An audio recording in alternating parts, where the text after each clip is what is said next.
Nikol police સ્ટેશનના પીઆઈની તાનાશાહી સામે આવી છે। પીએસઆઈ જયંતિ શિયાળે પીઆઈના ત્રાસથી પત્ર લખ્યો। નિકોલ પોલીસ સ્ટેશનના પીઆઈ છે કેડી જાટ।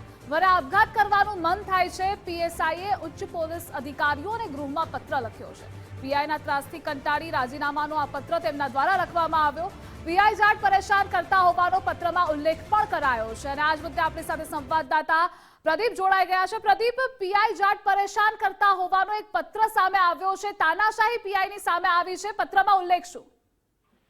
બિલકુલ ધ્રુવિશા, નિકોલ પોલીસ સ્ટેશનની અંદર ફરજ બજાવતા પીએસઆઈ જયંતિ શિયાળે પીઆઈ જાટના ત્રાસથી કંટાળીને એક પત્ર લખ્યો છે। આ પત્ર રાજ્યના ડીજીપી વિકાસ સહાય અને સાથે ગૃહ રાજ્યમંત્રી હર્ષ સંઘવીને જે છે તેને પણ આ પત્ર જે છે તે લખ્યો છે।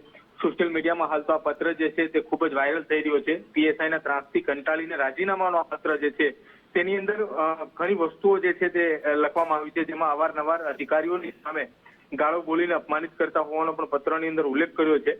અનેક કર્મચારીઓ તેમના ત્રાસથી કંટ્રોલ રૂમ ખાતે પણ બદલી કરાવી હોવાનો પત્રની અંદર ઉલ્લેખ કરવામાં આવ્યો છે। સાથી માનસિક ત્રાસ આપવાના કારણે અવારનવાર આત્મહત્યા કરવાના વિચાર આવે છે, પરંતુ પરિવારની સામે જોઈને આત્મહત્યા કરવાનો જે વિચાર જે છે કે પરિવાર એ પિતાની છત્રછાયા ગુમાવી શકે છે, તેના કારણે તેમને આત્મહત્યા કરવાનો વિચાર જે છે તે ટાળી નાખે છે। જેને લઈને હાલ તો માનસિક શાંતિ મેળવવા માટે પીએસઆઈ જેબી શિયાળ જે છે તે અત્યારે બહારગામ જતા રહ્યા છે। કઈ જગ્યાએ ગયા છે તેવું પત્રની અંદર ઉલ્લેખ નથી કર્યો।